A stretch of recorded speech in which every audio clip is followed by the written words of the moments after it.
Hello and welcome to this week's episode of the Making It in Asheville podcast. This is episode 101, and we have a very special guest today. Sitting to my left is Sarah Ubertaccio, back to the Making It in Asheville podcast. This time, though, she is not a host. She is a guest, and I am so excited to reintroduce her back to the podcast. For those of you who might be new, you get to meet my darling wife, Sarah. But really have some sort of like grand opening socially of the QB Cucina business that people may or may not have ever seen through Making It in Asheville. So welcome, Sarah. Thank you. This is different. This is different. It's different in a lot of ways. We are recording this live from our home. I guess not live, but recording it from our home. And we have our almost 5-month-old asleep for... If the scheduling that we've been following is accurate, we just changed it today, but we should have about an hour. Yes, the clock is ticking. Clock is ticking. So without further ado, please let us know, what is QB Cucina? How do you spell it? What's it mean? Give us a sense of what's going on in your world right now. Yeah, well, I'll tell you what we do first, and then I'll maybe explain the meaning of the name, which is less intuitive. But we sell Italian kitchenware, in particular, many different pasta tools. We are an e-commerce only business at the moment. And we also have lots of Italian recipes and guides for Italian cooking. Again, particularly focused around pasta, which is a big passion of mine. So you once were co-piloting this Making It in Asheville and we'll call it a business media business with me. This was how we landed in Asheville. How old is QB Cucina? How long has it been a part of your mind, vision, concept of something that might be? How did it start? What got you from a podcast to CEO of a product business? Very different than, social media marketing or marketing in general. Yeah. Well, see if I can get my timing right. Have mom brain over here. It's been 1.5 years. We started, the concept came about right after the pandemic started. I think it was around May 2020. And I was making a lot of pasta at home. Tony was eating a lot of pasta at home because, like everybody else, we were spending a lot more time at home and cooking a lot more and making things from scratch a lot more. And I've made pasta a lot before. This wasn't anything new, but just had a lot more time to dedicate to it. And when I was doing that, I was sharing a lot of my pasta creations online on Instagram, and a lot of people were asking me, "Oh, how do you make this?" Or where did you get that weird pasta tool? I can't seem to find anything like that here in the US. And so that's what gave me the idea that people were looking for these kinds of hard to find tools that I once could find when I lived in Italy. So you've opened a door now that I think the average listener might not be aware of. You lived in Italy. Yes. I guess this isn't just like some sort of new phase of pasta making that you might have started. Because a lot of people started making sourdough bread during the pandemic. And so is pasta making this like brand new pandemic interest of yours, or how long has it been around? And you lived in Italy? Tell us more. Yeah. This is weird because Tony knows all of these things about me. So this is strange talking about it. But pasta making. No, I mean, I've been making pasta. I think I made it a lot more when I came back from Italy. So I lived in Italy for 5 years. Right after I graduated college, went over there, taught English, thought I would stay for 1 year, ended up staying for 5. And I lived in particular in Bologna, which is very, very well known for its fresh pasta, its tortellini, a lot of fresh egg pasta. So when I was there, I ate a lot of that and learned a little bit of how to make it. And when I moved back to the United States, it was a lot harder to find that kind of pasta here. So what do? Well, you figure out how to make it. So really, I've been making pasta a lot since I've come back from Italy and have lived here, especially in Asheville, where there aren't that many places to get fresh pasta like you can find in Italy. And fresh pasta it might be a silly question, but fresh pasta is what? What makes it different than pasta? Like, what is pasta versus fresh pasta? Yeah, so the pasta that most of us can find is dried pasta, which is made of usually durum wheat flour or semolina flour and water. It's extruded through a machine, and then it is dried. Usually there's some sort of heat involved, like a very low heat to dry it.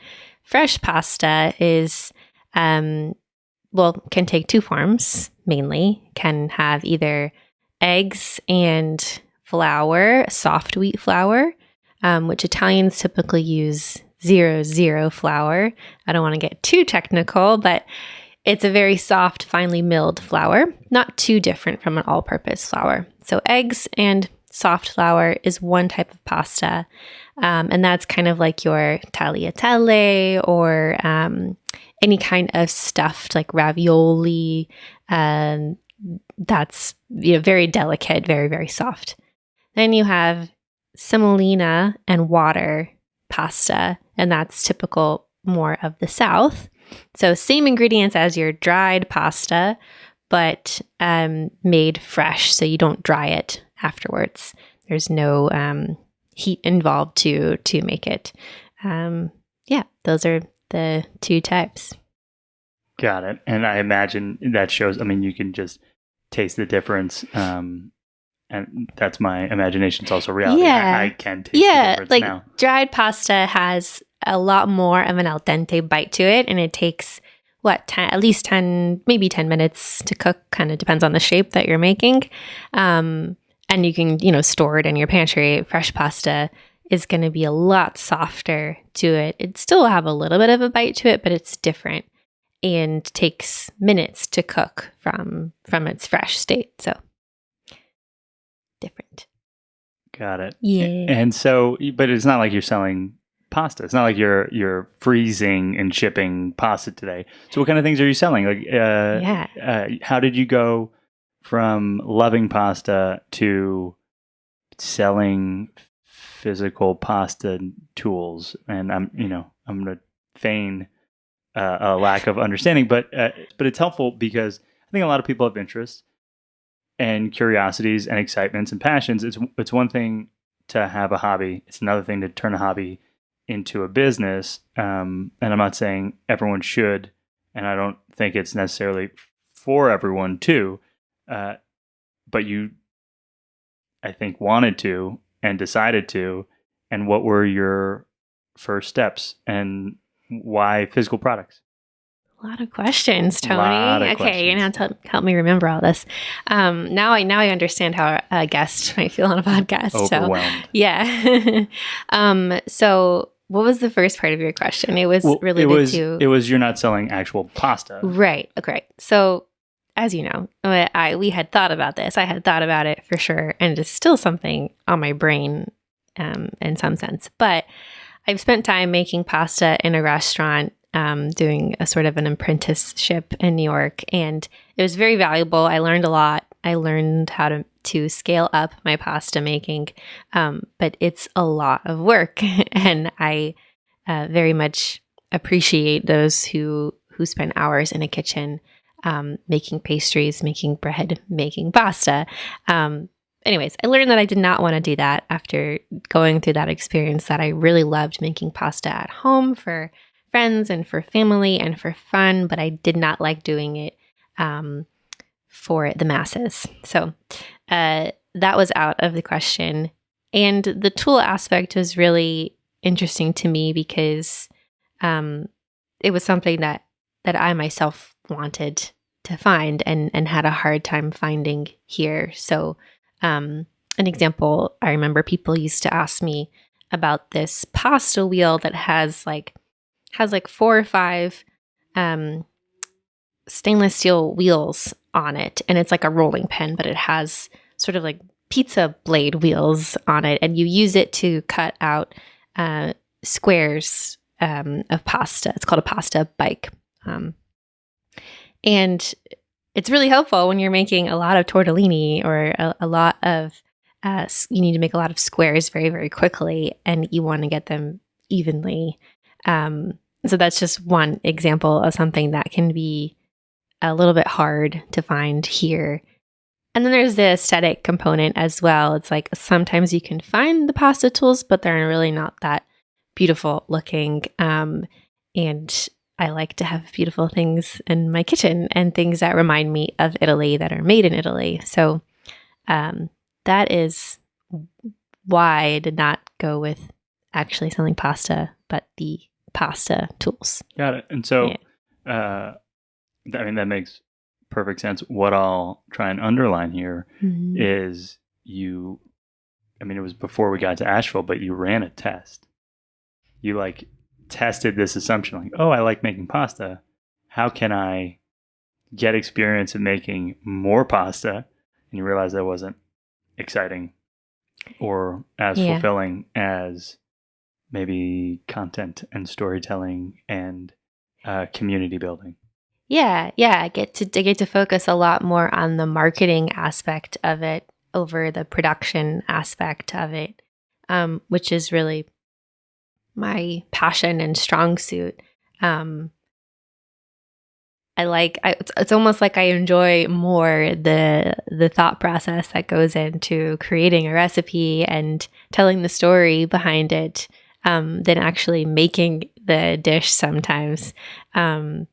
So yeah, I think having it be a product-based business allows for that. And it also allows for maintaining that connection with Italy and Italian producers and Italian people, which I think is really important.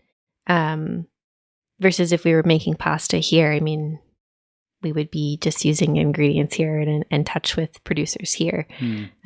So I don't know, having that connection with artisans in Italy is interesting to me too. Sure. And so you said this pasta bike is already hard to find. Perhaps it's even harder to find if you then say, I want one that's also beautiful. How did you sell it? What did you do? Well, how did you buy one to sell one? What was the process of making your first sale? Yeah. Well, the first thing that we did was really make a list of products that we wanted to carry. And so that started out as mainly pasta tools. So it was the basic things, a pasta wheel, right? Which again, kind of just looks like a little baby pizza cutter. And they have like fluted edges, some of them. There's also ravioli stamps, and then different kinds of pasta boards, which like gnocchi boards. I think most people know that, like a ridged board that you can roll the pasta over. And then from there, it was kind of stalking Instagram and Pinterest and the internet at large for ideas of what we wanted that to look like and trying to find the producers. Some of it was word of mouth with connections from friends of Italian friends, and finding things that way. Some of it was just remembering, oh, there was this really cool tool in Italy that I remember seeing, and let's try and find the person who makes it. So I think we started with probably like 10 products.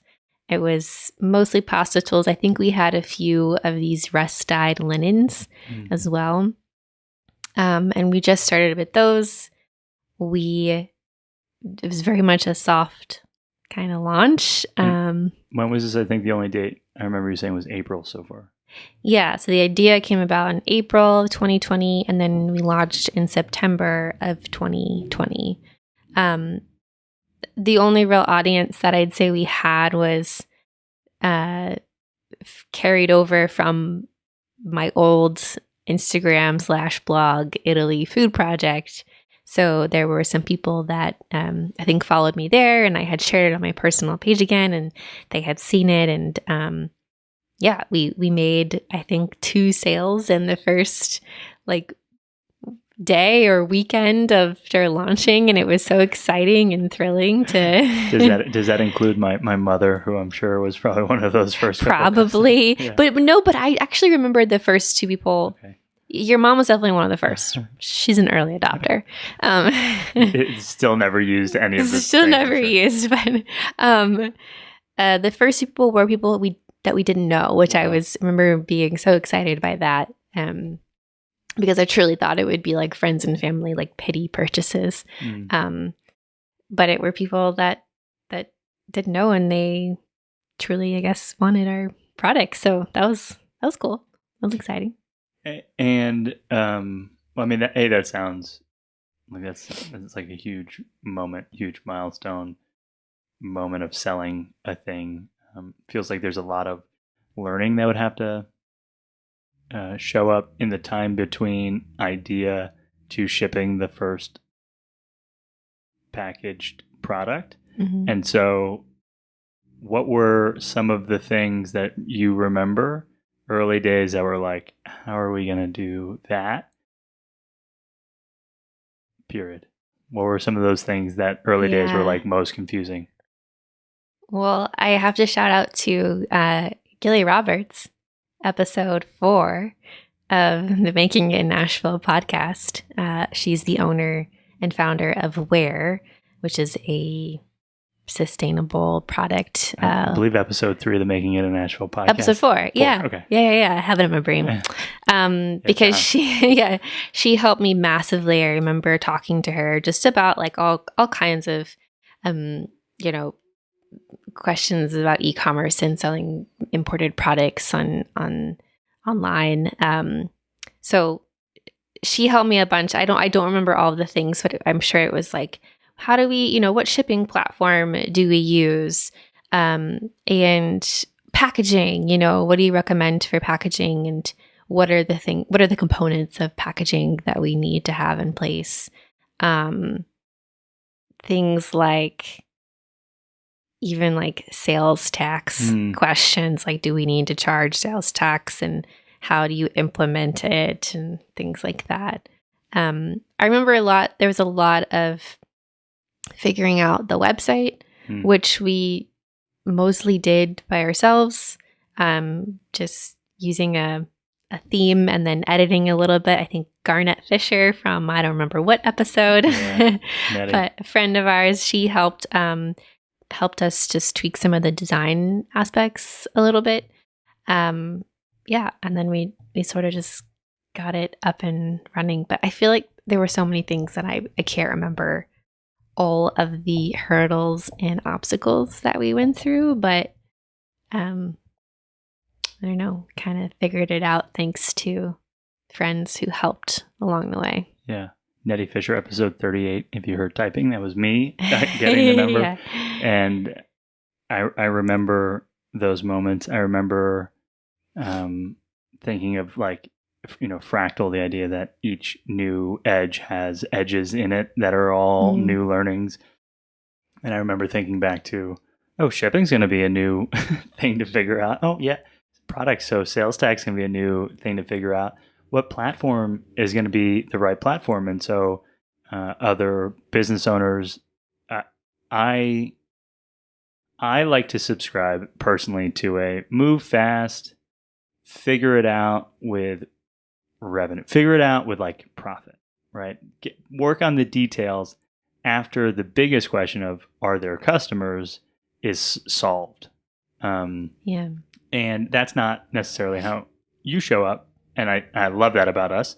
But one of the questions that I oftentimes think is probably worth just talking to someone about, if it's not something that is what platform is going to be the right platform to start on to give you the most time before you have to make some sort of like big strategic change or pivot. And I know that we spent a bunch of time talking through what platform is going to be right for QB Cucina. And I'm wondering, with about a year and a half worth of running the business, if you could go back, how would you advise that version of Sarah? Maybe start with, what platform did you choose and why? And where are you now? And does it still feel like the right call? Well, and so I want to clarify platform. I assume you mean like, are we using Shopify, BigCommerce, WordPress? Yeah. So, this is still a question that I have for myself. I know. As Tony knows. We use WooCommerce and WordPress. Sorry. So WordPress is like everyone knows it as something like 3/4 of all websites are WordPress websites. Right. And WooCommerce is the sort of Shopify component of that, or it's how you implement e-commerce on a WordPress site. Great. So those are our two things that we use. And we were really debating between that or Shopify. The reason why we ended up going with WordPress, which is far less intuitive to set up and maybe not as friendly for an e-commerce only website, because there's just so much more customization required. The reason we went for it was because at the time we felt like it would be a better platform for content publishing and sharing. I don't know now if that is still the case. For a while, a lot of people would say that WordPress was better for SEO, for content optimization, while Shopify was better for e-commerce only websites that maybe had like a few articles here and there, but it wasn't a big part of their business. For us, I have always wanted the content piece to be equally as important as the e-commerce portion, because I felt like there's so much education around the kinds of things that we're selling, and that I really wanted people to build trust with us through the content and maintain trust and have that nurturing relationship there. So that's why we went with that. I have many woes with WordPress and WooCommerce, as Tony knows, because it feels like every time we turn around, we have to install another plugin, another extension to help us do this, to help us do that, where Shopify, I think, is out of the box much stronger for e-commerce, just simplicity, and allows you to do a lot more easily. So we may switch. I don't know. Yeah. Thank you. I think that was the exact answer that I was thinking. And I know that we've had many of conversations about like, oh man, it's kind of feeling more duct taped together and harder than we would have necessarily expected, knowing that, Shopify, if you're going to sell a widget, if you're a widget maker and widget seller or widget importer, Shopify, that's what it's for, right? And Shopify is like their mission statement is arming the rebels. And so their vision is that all these small businesses can build a valuable e-commerce brand that collectively can challenge Amazon and Walmart because they've been empowered through the Shopify platform. And that's exciting. But, a year and a half, 2 years ago, the business was pretty different than it is today. And they've been, changing a lot and growing rapidly. I still think that on average, people are going to say, you have a lot more customization and potential to build your exact thing, your vision on WordPress. Yeah. It's just there's a lot of management and upkeep, it seems, on WordPress. Yeah. And I think that, if I were to do it again, I probably would have launched on Shopify first, knowing that it could always scale up and invest in more customization on WordPress. Yeah. Second, I think it seems like now Shopify is becoming much more competitive with content and SEO things. Mm-hmm. So as we kind of see that grow, that's kind of the temptation to switch over there. The downside is that I'm most familiar with WordPress. Sure. I've used Blogging. WordPress for a long time. Yeah. I'm not a coder by any means or like a web designer, but I know enough to kind of get by. So having to switch would be a little bit of a learning curve. But we'll see. Sure. And so here's a question that I feel like we blew right past, and I wanted to circle back to it. Welcomed QB Cucina to the conversation. Welcomed Sarah to the chat. Didn't necessarily, you said what you sell. Did we define QB in the Cucina? I mean, no, yeah. Maybe we should translate that to the English listener. Yeah. So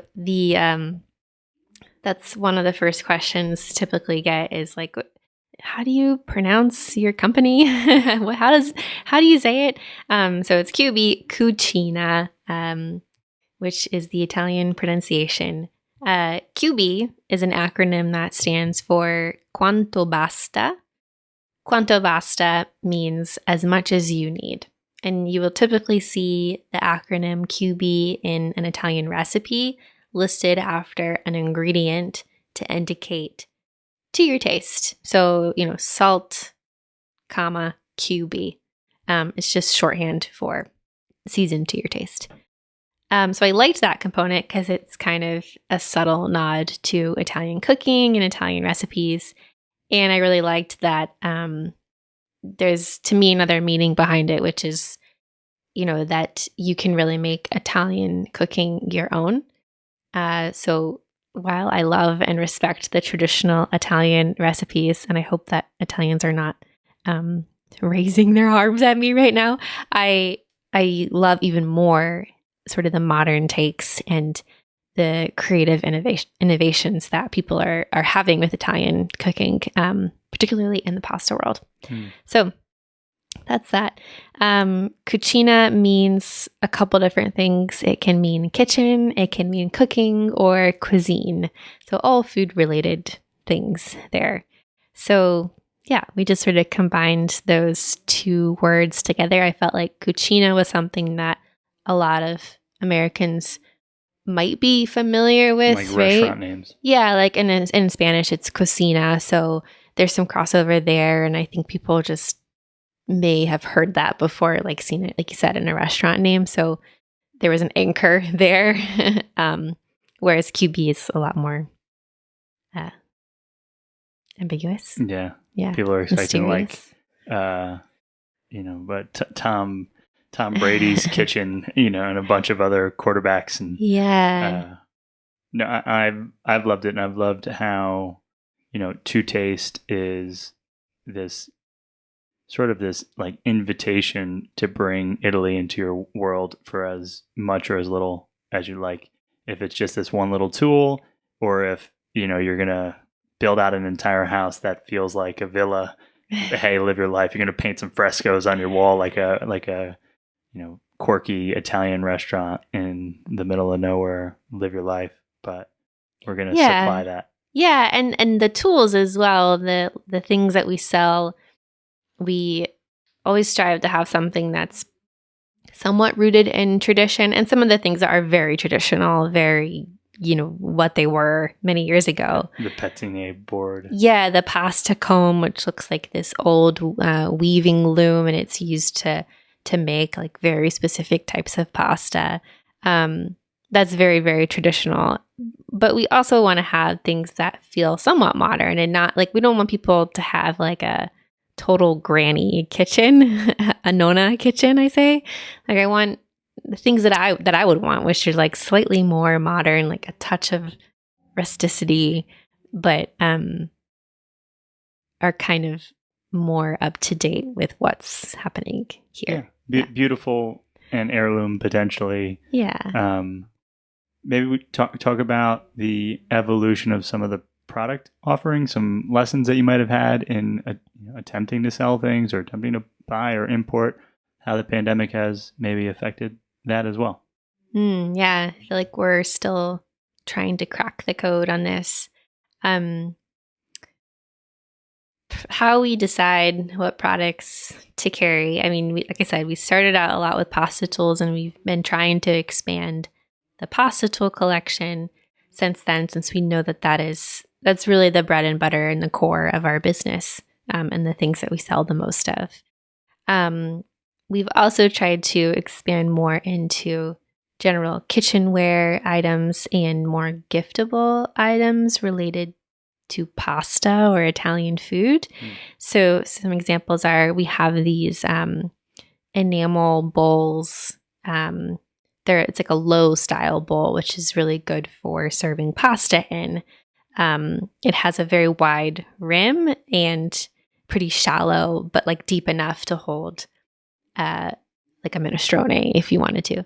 And the outside has a hand painted phrase in Italian, and we have 4 or 5 different phrases that are very typical Italian phrases. So like, "Oh, ancora fame," which means I'm still hungry. So they're just really cute phrases that always invite conversation at the table. And those have been extremely popular. So we've been trying to sell more phrases of those and try and uncover things that are like that. So maybe someone who doesn't necessarily want to make pasta all the time, but wants to enjoy that Italian feel in their kitchen. That's kind of an example of something there. We've also started introducing pasta jewelry, which is actually made here in the US by an amazing company called Delicacies. And they have a whole line of pasta earrings and necklaces and bracelets.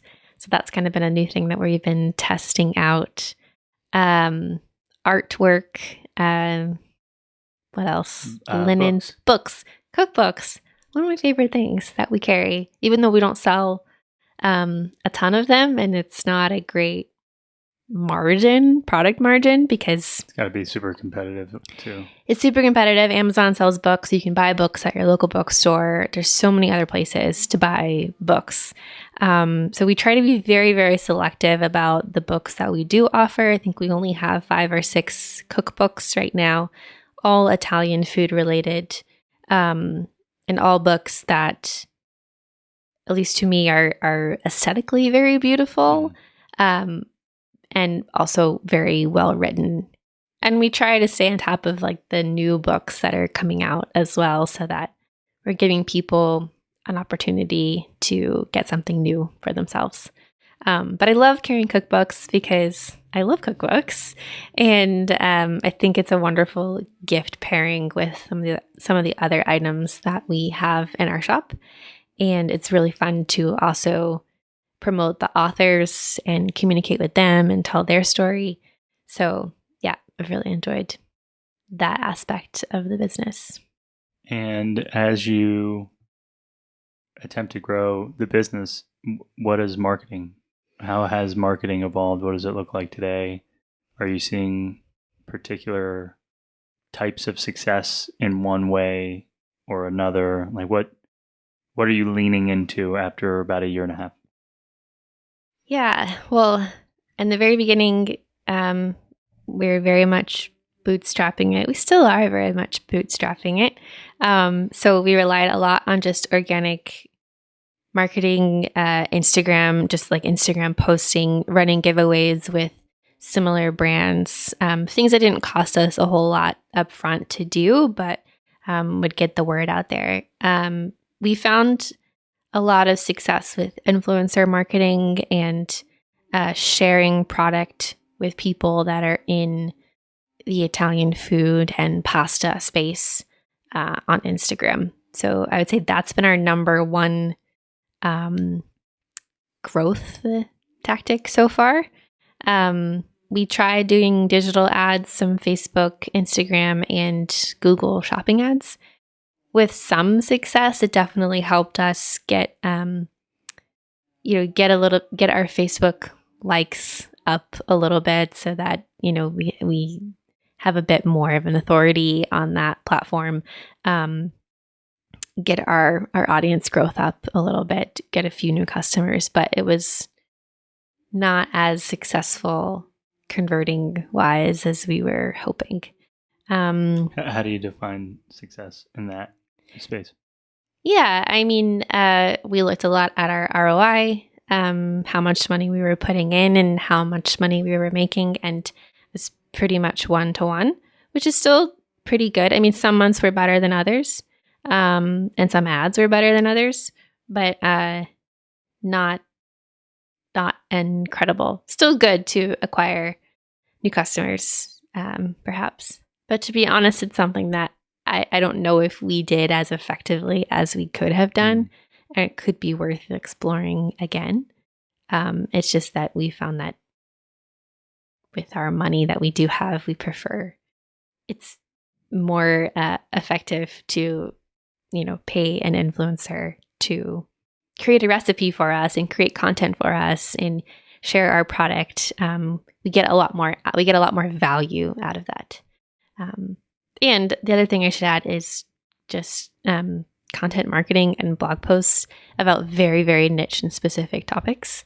So we've talked about, basic pasta tools, or why brass pasta tools are better, or about the very weird pasta comb that we carry. And that has helped drive a lot of traffic to our site. Very niche, but it seems to work. Great. Yeah. No, I think those are all, that all makes a lot of sense. And one of the things that's showing up for me is this concept of know who you are as a founder. And some founders are particularly great at brand creating and community building and storytelling as this big bucket of skill. And then some who aren't us are particularly good at, acquisition and growth. Yeah. And thinking about how to make $1 into $2 via Facebook, Snapchat, exactly, TikTok. And those are rarely the same person. Exactly. I remember talking with a fellow business owner who has a strong background in media and PR. And she gave me a lot of tips and pointers. And one of the things she said was, this is all good information and you can definitely try to implement this, but is it going to be worth your time? Like, would your time be better spent doing something that you're stronger at and faster at and potentially get more return on than, sending 1,000 media pitches, maybe getting 3 and then maybe getting, a few customers to buy from you. It could be a lot faster for you to, send a message to your friends on Instagram that are in the pasta space and, go from there. So yeah, I think that is definitely true for me. So perfect opportunity to then ask about this community of peers that you've built, of mentors that you've built, of coaches that you've had exposure to. Sorry. It's okay. I'm pretty sure we have a ton of our neighbor is having trees cut down, so the audience might be hearing a ton of chainsaw energy this episode, which, hey, it's that or it's a baby crying or a dog barking, and I'll take the chainsaw at this is quiet right now. Feels quiet. This is quiet. Yeah. Okay. But let's talk about it, because I want to think in the last year and a half, you've had like a business coach, you've had peer group that you circle up with regularly, you have a co-founder, you have now some program in Asheville. Maybe talk us through the resources you've leaned on to grow your business. Yeah, well, that's a good point. So yes, I have a co-founder in this business. I haven't talked about them at all, as you've noticed, and it's not because I don't care about them, but more because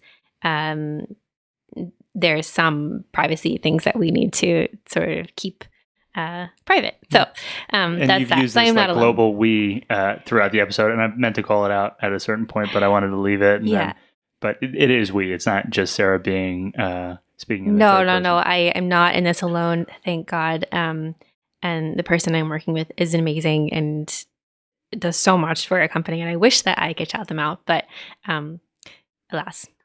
here we are. Love them. So okay, and so then who else? Who else has been in the corner with you? And I'm not asking for some love right here. This is not me. You're not allowed to say me. Yes, my husband, definitely. Because I have been impressed by how you've made it such a big part of how you operate is actively and consistently looking for community through it all. Yeah. I mean, I know a lot of the podcast interviewees have said it can be very lonely being an entrepreneur, and I think that that's very true. So I've always tried to have some guidance at some point in the journey. I had a life/business coach for the first few months of QB Cucina, and she was amazing. We worked through a lot of personal things that really helped build my confidence and ability to present confidently in front of other people. She also helped a lot with just strategy of thinking about like, okay, there's so many things to focus on. How do I narrow it down to a few and really just go after those things? So she helped a lot, just sort of getting that all out and then pointing in a direction. We also did a 6-month women's e-commerce mastermind course, which was very much technical stuff. So, I mean, some of it was mindset and, more of the emotional side of running a business, but a lot of it was, how do you run ads? How do you set up email campaigns and funnels and automations? How do you get, reviews on your website, and what's the strategy to get more customer reviews? All those technical things. So that was a lot. It was a lot, and I was pregnant, but it was very valuable. Even if, if there were 100 things that you could have learned from this course, I may have picked up like 30, 40 of them, but they were still very valuable nonetheless. So there's that. You were laughing. I didn't know if you wanted to say I was going to laugh because you're like, it was a lot, and I was pregnant, and it was based in Australia. So like the timing was weird. The time difference was, hard. It was hard, but it seemed like it was incredibly, to your point, like even if you picked up just portions of all of the possible things, it was a fire hose of value. Yeah, it definitely was. And I remember, everyone talks about morning sickness being in the morning. For me, it was very much at night and evening times. And that's always when we had our meetings and our calls. So I struggled to focus and participate as fully as I mentally wanted to. But anyways, got a lot of value out of that. Just picking up some of those more technical aspects of e-commerce that I don't think I would have otherwise even been aware of or thought to do. Now we are going through a Hatch Asheville pressure test, which is here with some local mentors, and it's basically a 90-day sprint to accomplish one goal. And you work with a team of a couple of mentors. You meet with them every week or so and just sort of strategize on the goal that you're working on and how you can get there. So there's a lot of accountability and a lot of poking holes at your business in a very good and constructive way. I can't remember if there has been any other mentors. I'm sure that there have been, but those are the 3 things that stand out to me. Yeah, shout out to Jeff Kaplan of Venture Asheville from episode 54 of the Making It in Asheville podcast. 100%. And there's a whole, I'd say continuum of resources available in Asheville for different stages and different ages of businesses. But this is really exciting. That's happening right now for you. Yeah, we just started a couple of weeks ago. And Jeff was the one who pointed us in that direction to go through. So that's where we're at Cool. now. Yeah. And so let's talk about 2022, right? You have a baby. Mm-hmm. Work is probably different than a year and a half ago when you started this business. What does the vision look like for, the year ahead? We're in February, end of February. Yeah. I would say there are 3 kind of goals or things that we're really trying to work on this year. One is just expanding the product line, because we've discovered that once someone buys a pasta tool, hopefully they never have to buy it again. And that's great, but not so great for a repeat business. So trying to find ways to have new things for our customers and to continuously roll out new items that they might not have. A truism in business and in sales is that it's always easier to sell $6 through 10 to a customer that you already have than $1 through 5 to a new customer. Yeah, and we've found that to be true very much, that we have a good amount of business coming from repeat customers that are coming back to buy another tool or another item from our shop. So we want to keep that going. And we're trying to expand into, again, more pasta tools, but also other things in case you don't make pasta or don't want to make pasta, but you love Italian food and Italian cooking. So there's that. In that vein, we are also considering and exploring the idea of making our own products. I can't say a whole lot about it yet, but I think it's worth saying why. Like, what's the underlying reason there? And I think this is probably something that's true across the board. Yeah, there's a couple different reasons. One is simply supply chain issues that a lot of import businesses are facing right now, because it can be, with the pandemic, there's shortages of brass, which are what a lot of our pasta tools are made of.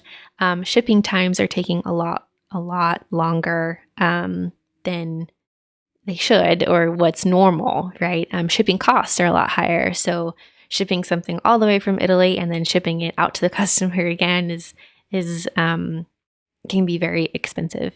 So we're trying to figure out ways to minimize that a little bit.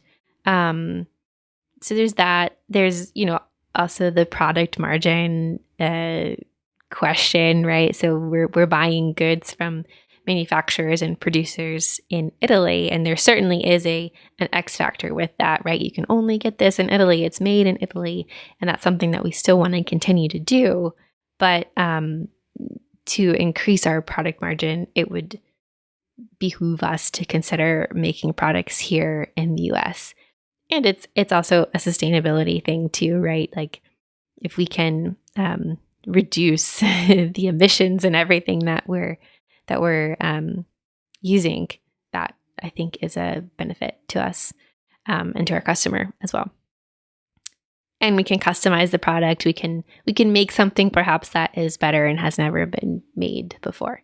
So great. Those are different considerations with that. The third goal for us is really thinking about launching into Canada and other countries. Canada being the first one on our list. Yeah. Seems like that's been a challenge from the very beginning. Yeah, I think that we could, if we wanted to do it tomorrow, we could. We've done some tests, and we kind of know like how everything should be set up. But it's after going through some of those tests, we realized that it's not the best customer experience, and packages could arrive very slowly or not at all, or the customer may be hit with a huge customs fee when they receive the package. That, and we have to use, or we want to use, an entirely different shipping platform for Canada, so we have to set all of that up as well. Okay. So it's one of those things that's like, okay, yes, I'm going to get to Canada. I know I need to get to Canada, and I really want to, but it's taking a bit longer to do that while also keeping the rest of the business running. So, heard. Okay. Yeah. anything else about QB Cucina, and then I'll transition to your life here in Asheville. I don't think so. All right. What are some of the links for QB Cucina? We'll get it also at the end, but just in case. Yeah, qbcucina.com. Would probably be easier to find that on the show notes page than for me to spell it out for you. Yeah. But you can find everything from there, and that's our Instagram name and all that stuff too. Perfect. Let's talk about Asheville. So, why Asheville for you? Do you remember? We've talked about this on the podcast before, but your version now, it's like this month. We're a couple weeks away from being here for 3 years. How's it feel? What brought you here to begin with? Yeah. Well, we were living in New York, and it was a very fast, chaotic life. A lot of fun, but it was just a bit too fast-paced for me. And I remember just having this desire or dream to wake up and have coffee on a front porch and look out at trees instead of an Brooklyn side street and sirens going and people playing music and just a lot of noise pollution and things in New York. So that was kind of the vision. And yeah, you and I had looked at different places on the East Coast, smaller cities. And after visiting Asheville once, I was sold. Yeah. And I think you were too. But so how's it lived up to the idea that initially planted in your head after 3 years? I don't think Asheville has failed in any way for me. If anything, I think that I've discovered this love of nature and being outside more than I thought that I needed or wanted. But I really like living here. I don't know. I love the small town feel. I love that there's a city. I love that you can go hiking. I love that, even though we don't go hiking that much, but the idea that you can go hiking or, go to a park that feels like hiking, to me is amazing. Asheville has amazing food, which was a big worry of mine. That was going to be my next question. I remember vividly having this conversation where in New York, you could have, I don't think there's a single probably global cuisine that isn't represented in one of the New York boroughs. If you wanted it, you could have it. And then if it was like remotely common, you'd have 10,000 versions of it. And arguably one of the better versions of it on earth exists in New York. So I remember you saying, I'm just like a little nervous about food. Yeah, I was. And I will say that we used to dine out a lot in New York. And there was always a new restaurant to try or another Italian place that I hadn't checked off my list. And there still are so many wonderful places. And I love that about New York. I love that at any time of day, you could find any cuisine that you want and go there and eat. And it's just so much fun. Here in Asheville, there's a lot less, options to choose from. But I still feel like there's a lot of places that we haven't been to. And if anything, it makes going out, we don't go out nearly as much, especially after having a baby, as we used to in New York. But it makes going out feel a little bit more special and intentional. And it also, not having that variety and I guess particularly with Italian food, there's really only one or two Italian places in Asheville that we really like. Where my brain goes. So what are some of your, if someone reached out to you and said, hey, I know that you do all this Italian stuff. I'm going to be in Asheville for a weekend. Point me at it. Where should I go? Mm-hmm. What would be your answers currently? Yeah. Well, Cucina 24, I think, has always been had a special place in my heart because Brian, the chef there, just does a wonderful job in representing different regions of Italy and not just like your tomato red sauce, eggplant parm. I mean, he does do some of that, but it's always different. It's always innovative, and there's a lot more authenticity for me. So that one I think is number one. I think for pizza, we've talked about, White Labs. It's not an Italian restaurant, but I think their pizza is very much an Italian Neapolitan style pizza. It's very true to that. Those would be the two. I think we really enjoyed Leo's House of Thirst, their pasta. Not traditional Italian at all, but very good and fun for trying different kinds of pasta, fresh pastas. Great. And what else about Asheville? Has anything surprised you, perhaps? Surprised me. Probably that I love that everyone here has a strong opinion about something. Whether you're on this side or this side of the argument, people are very passionate about it and they care about the place that they live in. That surprised me because I feel like in New York, you have a lot of people that are just sort of in the middle or don't really care. And that was one thing we talked about. It's like, we really want to, care about our community. And it's a lot harder to do that in New York where everyone is so transient and moving all the time. So that. Yeah. Heard. We have a baby that is stirring. Do you want to grab him and then I'll wrap up this episode? So if you're not watching this podcast on the Making It in Asheville YouTube channel, say maybe you should check out our YouTube channel. That would be a lovely thing. If you're just listening, I'm gonna see about getting you some baby babbles. But I have been so impressed watching Sarah's evolution over the last 3 years of being in Asheville.